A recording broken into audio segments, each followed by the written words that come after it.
J.K. Rowling is owning a bunch of weirdos on Twitter. You've all seen the people. My daughter came up to me and said that, why is Donald Trump trying to destroy America? She was 5, and then everybody clapped. Well, this is the J.K. Rowling version of that. It says, this is from... I kid you not, this is the username. I hate porn addicts on Twitter. Okay. Says, my trans daughter used to love your books, but after you became a bigot, she cried and asked me, Daddy, why do people hate those who are different from them? I don't know, baby. I don't know. I do.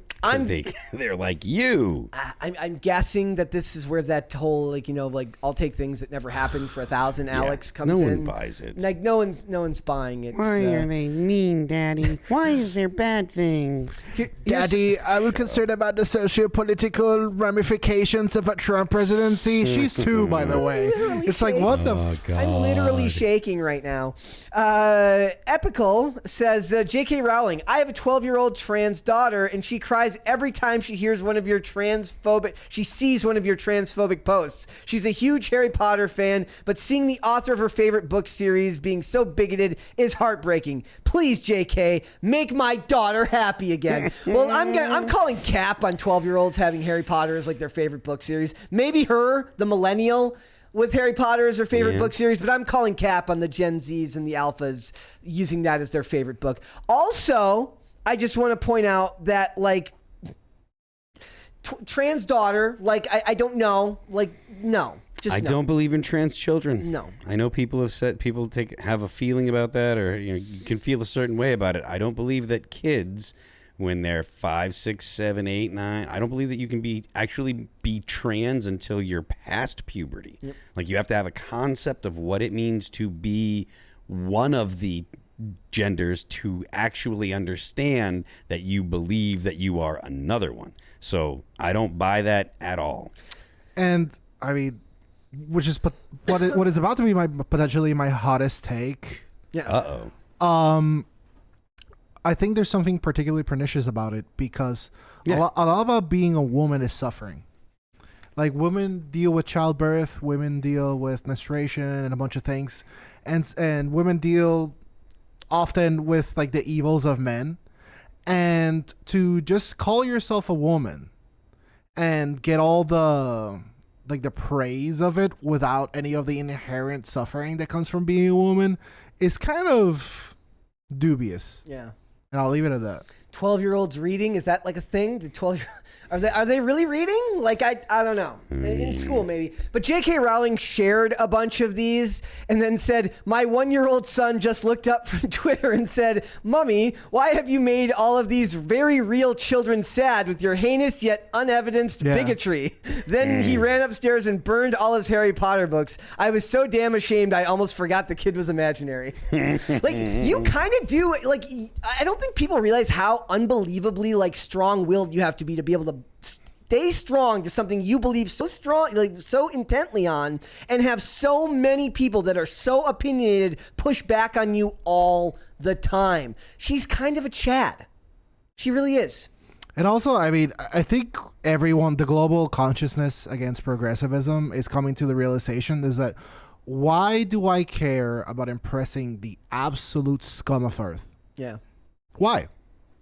I don't want to be their friend. Yeah. I don't want to go to their parties. Do you think a lot of it is like people have been, in a lot of ways, we've been inundated with the stories like, then they went after my job because that stuff happens. They call your job, they try to get you fired. And I think a lot of people, I wonder how much of it is people who are afraid that they're going to lose their job because that's a very real threat, depending on how loony the person you upset is. Or if it's just a lot of people don't want to deal with the negative pushback because they just don't want to be yelled at online. And I think it falls somewhere in the middle for a lot of them. Like, I don't know what the chances are that somebody's going to come and try to, have you lose your job because you said that you don't believe that trans kids are a thing on Twitter. It might happen, but you shouldn't have to worry about that anyways. You should be allowed to express your opinion without having to worry about losing your job. That's not a hot take, I don't think. No, all of this stuff is not new. All of this stuff has parallels in the Cultural Revolution in China. So this is the idea that America is not in a cultural revolution, is losing favor finally. People are starting to see it. now people need to get used to the idea that we're deep enough in that America doesn't get out unscathed. Yeah. There is going to be repercussions.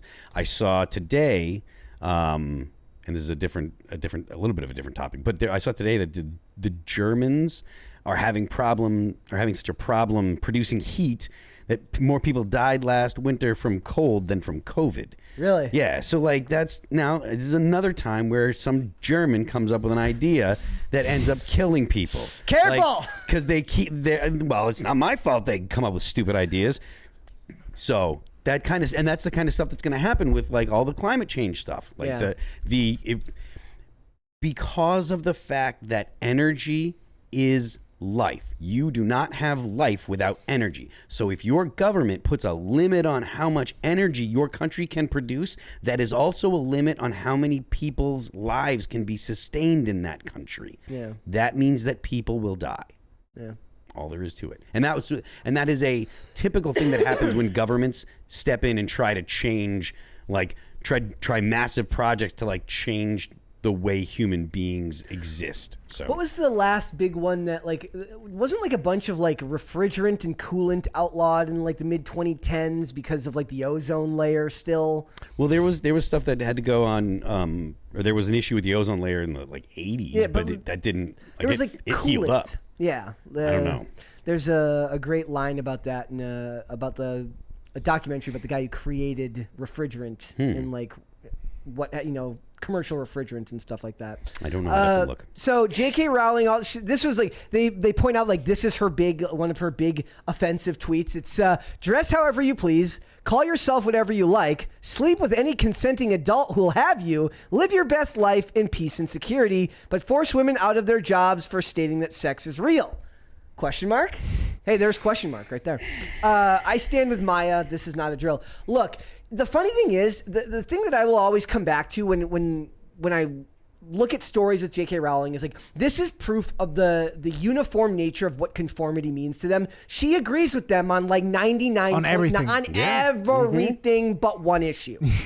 And for that, you have to try to ruin her life and boycott all of her products constantly. Yes. Yep. There is no forgiveness in the left. If you got friends that are leftists that are like nice to you, step out of line once and they're going to kick you out of the friend group. Yep. It is a terrible group of people to try and keep happy because the left is always moving left. So you'll think that you're like, good and stuff. And next thing you know, and that's what happened to J.K. Rowling and the feminists. Like they were all, she's feminism like, biological sex is real. And they're like, hey. No, well, because for ages and ages, she was on the left saying, we're women, we're feminists, we've been oppressed, blah, blah, blah, solidarity, all the leftist talking points. And then as soon as women essentially get the rights that they say that they have been denied, then the left moves on from women and they go to trans women.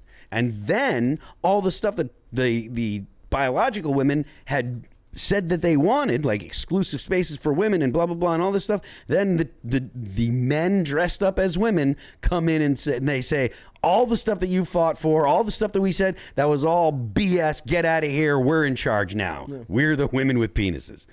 Dude, I truly believe patriarchy reasserts that's the way it goes every time. I truly believe that the pathology that gets you to progressivism is the pathology that gets you to, the Red Scare. It's a pathology that gets you to like Nazis. Red Scare, the podcast.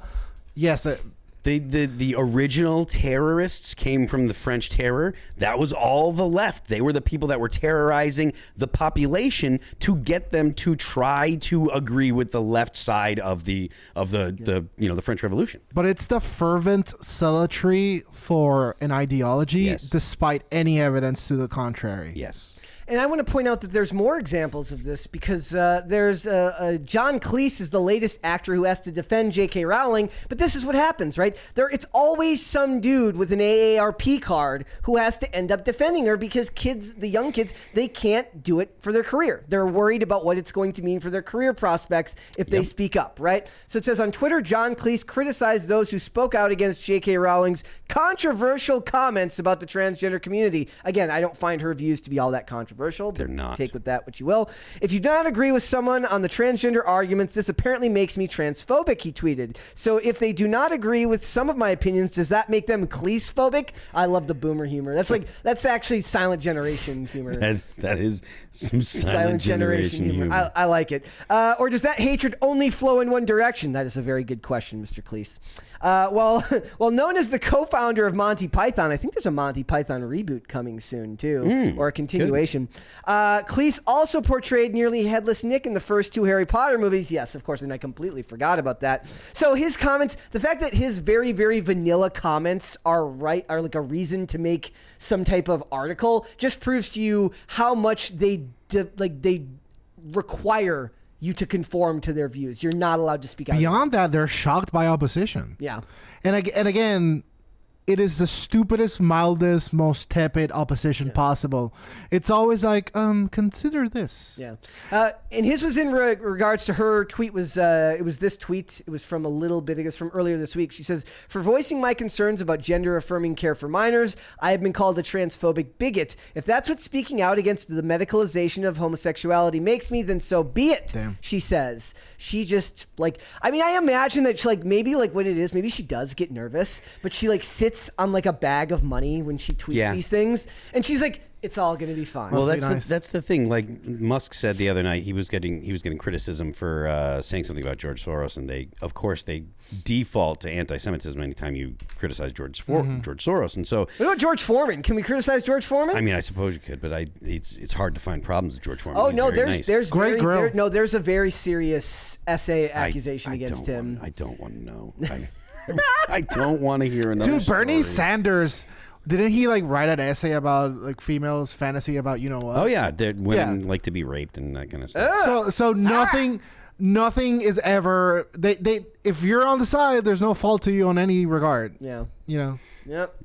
I don't know. It's just, it's one of those things. J.K. Rowling she's always fun for me because I really do. Every time I read one of her tweets, I either picture her sitting on a huge bag of money, or I picture her kind of like Scrooge McDuck diving into a huge pile of money as she's sending these tweets, and it makes me feel like, you know what, that's nice. I think the most disgusting thing is the I don't know if the 3 main actors of Harry Potter have been against her, but they I have. think all 3 of them? Because no one cares about the ginger kid. Rupert Grint less so than the other 2, but yeah, Emma Watson and Daniel Radcliffe have very firmly been like, we don't care that you made our career. You should. Yeah. Because she pulled you from irrelevancy. Yeah. You really should care.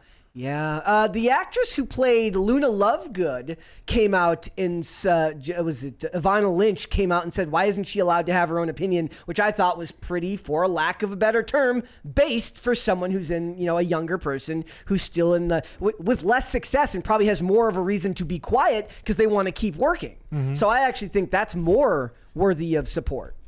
Thanks for watching. Listen to full episodes of Pop Culture Crisis on Spotify. Keep up with us on social media and make sure you subscribe and ring that bell so you never miss the show. Bye, guys.